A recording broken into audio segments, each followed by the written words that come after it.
This is Jim Worsham on the campus of Bluefield State College. Today is October 24th, and we're talking to Mr. Richard Wood, who is in the electronic training group. Is that correct, in World War II? I went to Auburn University and took electrical engineering, and it put me in the engineers ROTC. Okay. I went 2 years, and I was a city boy and had never ridden a horse. I wanted to transfer to the artillery so I could ride a horse. So I did that, and I spent a year in a horse. I got stepped on, and I had to clean the horse up every day. They let us take it out on weekends. So I tried to transfer my junior year back to the engineers. They said, no, you didn't. You should have stayed where you were. So I only took 2 years of ROTC. I took radio for my last 2 years, and then in 1941 I was drafted. Okay. So you were Go ahead. I was drafted on June 23rd, 1941. Well, that sticks in your mind, huh? Yes, sir. Now, where are you from originally? I'm from Bluefield. I was born and raised in Bluefield. Why did you end up going down to Auburn University? I was an only child, and I knew if I had gone to VPI, my mother had been down there every weekend, so I decided I would go over to Auburn. It was a great school, and everybody recommended it to me, and had a great engineering school. Well, I asked that out of curiosity because I did my master's at the University of Alabama, but that's another story. That is another story, yes it is.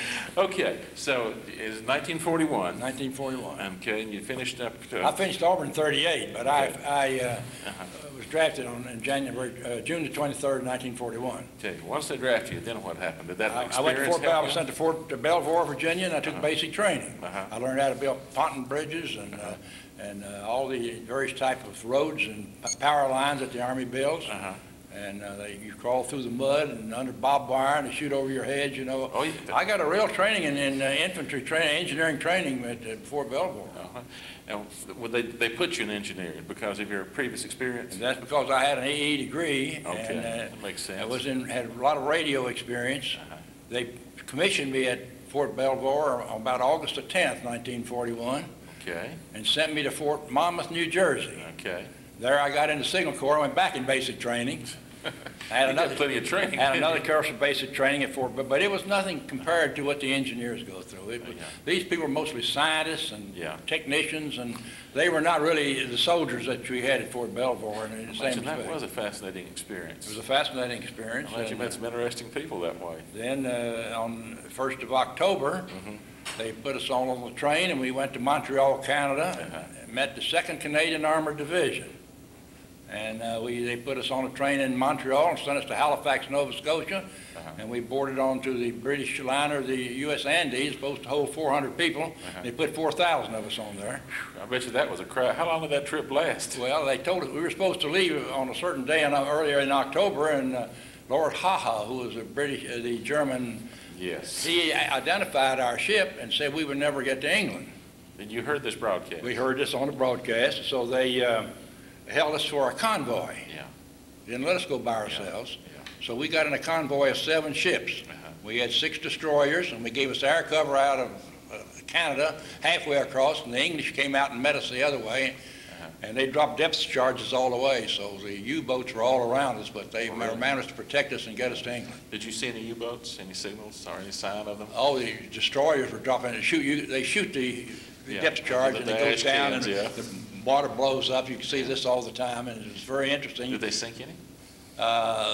They didn't tell us that. We don't know, and I doubt if they really knew. I guess everything's underwater. Underwater, so you don't know. Okay, you got to England, and this is before the war started. That's right. Before the war started. What happened? What you got to England, and we were not supposed to go to radar school. Now, England called it RDF, Radio Direction. The word radar acronym had not been developed until later in the war. And you were an officer? What, second? I was I got a 2nd lieutenant commission at Fort Belvoir. Okay. So I was a 2nd lieutenant. So they welcomed us to England, and they sent us to Leicester because we had to wait 2 weeks for the school. They already had school going. They had to get rid of the present class before the next class moved in. I know what that's like. So they couldn't take us till the 1st of November. So I went to Leicester, and they put me, I went through the various machine gun manufacturing plants, got to see them making machine guns and assemble them. Then he's put me out with the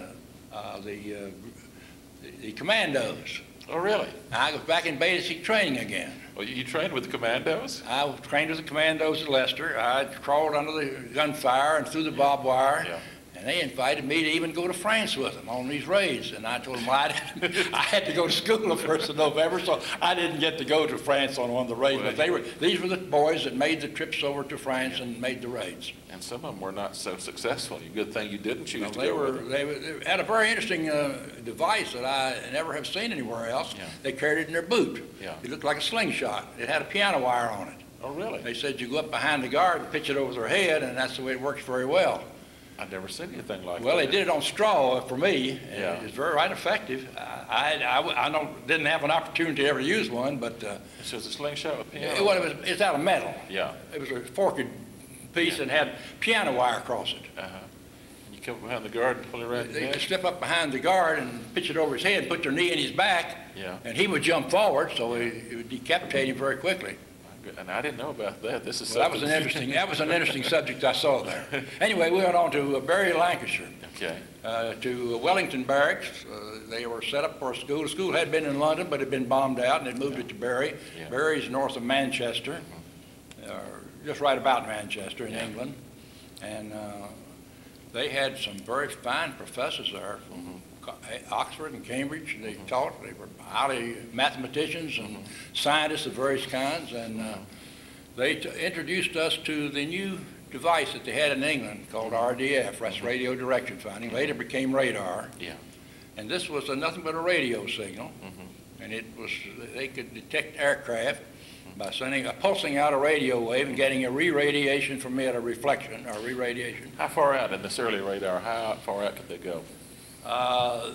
The chain home stations, which I'll tell about them in just a minute, Yeah. they would go all the way over to France. They could go 100 miles probably, or maybe to 125. Really? And, well, the rays would tend to bend after they get out so far, and they Yeah. could get some distances with them. Yeah. Depends on the reflection of the ground that they were Yeah. put on. Yeah. And I'll go into that in just a minute, Okay. how they developed that. Okay. But going back to this, this was a gun laying Yeah. school. These radars were called the GLs Mark I, Mark II, and Mark III, and these were the devices that aimed their anti-aircraft guns. And They had radar controlled. radar control and had predictors on them. The radar would give them the actual position of the aircraft, and the predictor would predict the future position. So the guns would 'cause it's shoot moving. at the future position of the plane. Was it effective? Oh, very effective. We went to school for November, December, and January. That's 1941, January of 1942. And it was a tremendous course. We had an actual course on how the units were built, and particularly the antennas, and how to design the antennas, because radio in those days was a little bit in its infancy, and we were what we call electronics training group of people. Yeah. And the reason this unit was formed, it was formed back in the early 30s when the top administrative people of our country and England got together. England was short of scientists, and they needed people to help them with operating their equipment. And it was decided 1,000 of us would be sent to England. I was in the second group. One group of 50 went ahead of us, and I was in the second group of 50 that went. Now, this radar-controlled anti-aircraft, was this instigated after the Battle of Britain? I'm going to tell about that. Okay, go ahead. This won the Battle of Britain. That's what I want to talk about. Okay, good. And I'll come to that in just a minute. Okay. Because I want to talk about a fellow who Go was ahead. the father of British radar. You said you would. Go right ahead. And I'm going to tell about that. But now we finished the course at the end of January, and in February, they broke us up and signed us to different British organizations. I was assigned to the London Scottish group in Totton, Southampton, on the South British coast. And they had 4 3-inch anti-aircraft guns. And they had one of these GL Mark I radars that we had been studying at Bury. Yeah. It ran into a Vickers predictor. The predictor predicted the future position of the plane. The radar picked it up to the present position. It predicted the future position. And the guns would shoot. They had the guns are much better today.